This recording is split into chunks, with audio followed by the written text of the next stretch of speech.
आकाशवाणी भोपाल से प्रस्तुत हैं प्रादेशिक समाचार।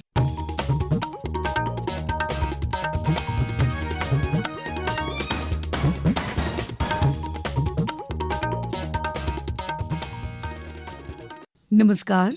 समाचारों के साथ मैं दीपा सिंह। सबसे पहले मुख्य समाचार। प्रधानमंत्री नरेंद्र मोदी आज स्वामित्व योजना के अंतर्गत 65 लाख से अधिक संपत्ति कार्ड वितरित करेंगे। प्रदेश के 15 लाख से अधिक हितग्राहियों को भी मिलेगा फायदा। संसद का बजट सत्र 31 जनवरी से 1 फरवरी को आएगा केंद्रीय बजट। खो खो विश्व कप में भारत के पुरुष और महिला दोनों टीमें सेमीफाइनल में पहुंची।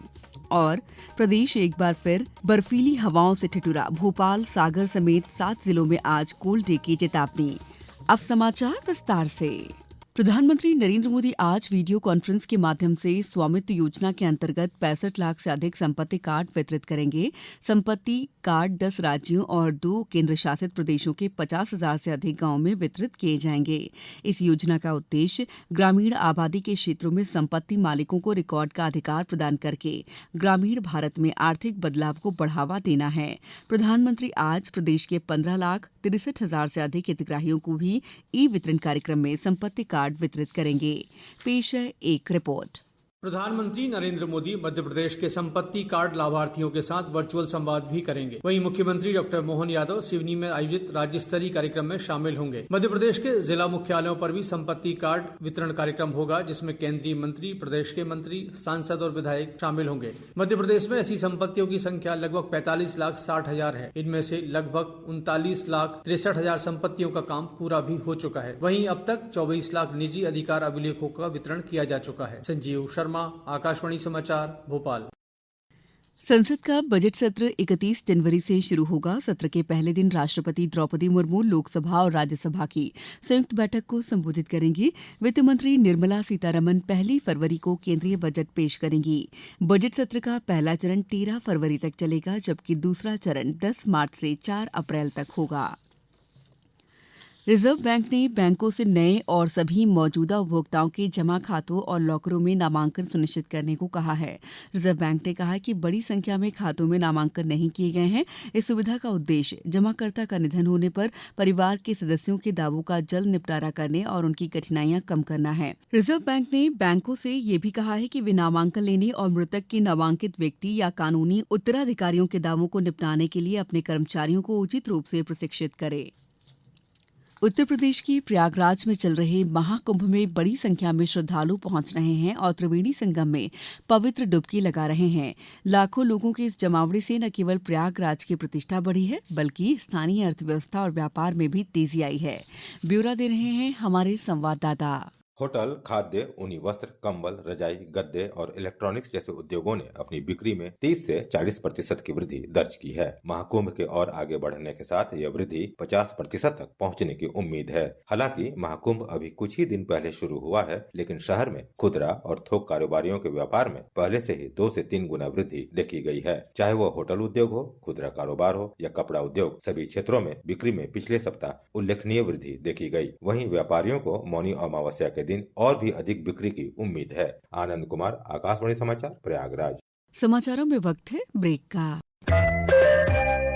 ये समाचार आप आकाशवाणी मध्य प्रदेश से सुन रहे हैं। ये समाचार बुलेटिन YouTube पर, Madhya Pradesh news All India Radio channel पर और फेसबुक, साथ ही एक्स प्लेटफॉर्म पर AIR न्यूज भोपाल पेज पर सुने जा सकते हैं। इसके अलावा आप हमारी वेबसाइट newsonair.gov.in पर अथवा न्यूज ऑन AIR ऐप पर भी समाचार सुन सकते हैं।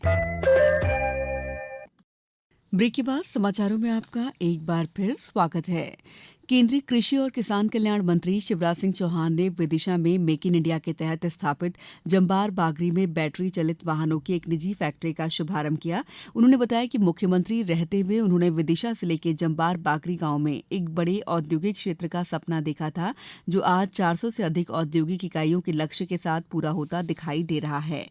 उन्होंने कहा कि मेक इन इंडिया अभियान से न केवल स्थानीय औद्योगिक इकाइयां बढ़ रही हैं, बल्कि देसी तकनीक से विभिन्न प्रकार की औद्योगिक इकाइयां शुरू हो रही हैं।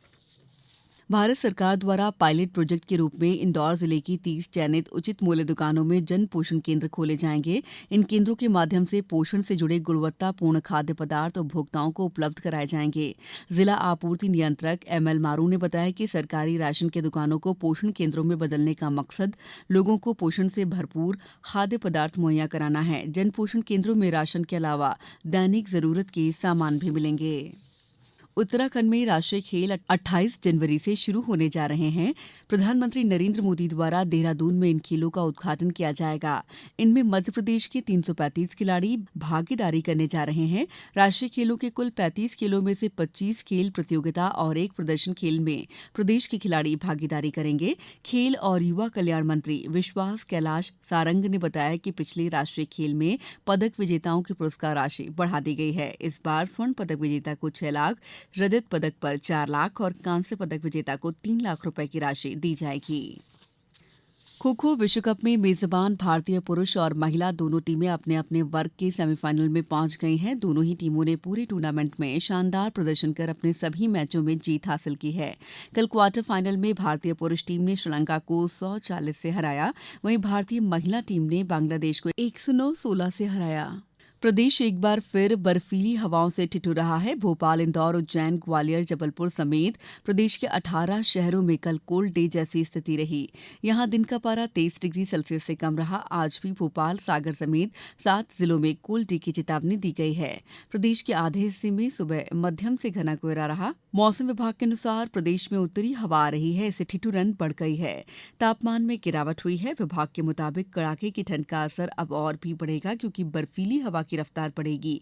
अगले 3 दिन प्रदेश में कोहरा भी छाया रहेगा। इंदौर में ठंड के कारण देर शाम सड़कों पर आवाजाही कम हो गई। मौसम वैज्ञानिकों का कहना है कि ये स्थिति कोल्ड डे जैसी है। अब कुछ समाचार संक्षेप में। भारतीय विमानपत्तन प्राधिकरण की ओर से जारी ताजा ग्राहक संतुष्टि सर्वेक्षण में खजुराहो मध्य प्रदेश में पहले स्थान पर है, जबकि देश के 63 हवाई अड्डों में खजुराहो को 8वां स्थान मिला है। श्योपुर जिले में 5,241 हितग्राहियों को आज स्वामित्व योजना का लाभ मिलेगा। जिला स्तरीय कार्यक्रम का आयोजन कराहल में होगा। सागर जिले के देवरी कला में बैंक ऑफ बड़ौदा के अधिकारियों द्वारा बैंक के साथ 45 लाख रुपए की धोखाधड़ी पर ईओडब्ल्यू में आपराधिक प्रकरण दर्ज किया गया है। झाबुआ में जिला स्तरीय दल ने रामा विकासखंड के ग्राम रोटला, बोचका, गोलाबड़ी, कोकावद, नवापाड़ा और गुमला क्षेत्र में रबी फसल चना, गेहूं, मक्का और स्ट्रॉबेरी फसलों का निरीक्षण किया। आगर मालवा जिले की ग्राम पंचायत थड़ौदा में आयोजित हुए जन कल्याण शिविर में जन कल्याणकारी योजनाओं की जानकारी दी गई। डिंडौरी में जवाहर नवोदय विद्यालय और भारत इंस्टीट्यूट नर्सिंग महाविद्यालय में छात्र छात्राओं को यातायात नियमों की जानकारी देने के लिए कार्यशाला आयोजित की गई। शिवपुरी जिले में पीएम श्री जवाहर नवोदय विद्यालय पनघटा में कक्षा 6वीं के लिए प्रवेश परीक्षा आज सभी विकासखंडों के कुल 16 परीक्षा केंद्रों पर आयोजित की जा रही है। रायसेन जिले के वन मंडल ओबेदुल्लागंज के रातापानी टाइगर रिजर्व के वन परिक्षेत्र बरखेड़ा के अंतर्गत भीमबेटका जंगल में अनुभूति कार्यक्रम आयोजित किया गया, जिसमें उच्चतर माध्यमिक विद्यालय दिवटिया और बरखेड़ा से 60 कुल 120 छात्र छात्राओं के साथ 10 शिक्षक शामिल हुए। बैतूल जिले में रंगपंचमी, माताप्ती जन्मोत्सव और गणेश चतुर्थी पर स्थानीय अवकाश रहेगा। ये अवकाश कोषालय और उप कोषालय पर लागू नहीं होंगे। इस बुलेटिन में इतना ही। नमस्कार।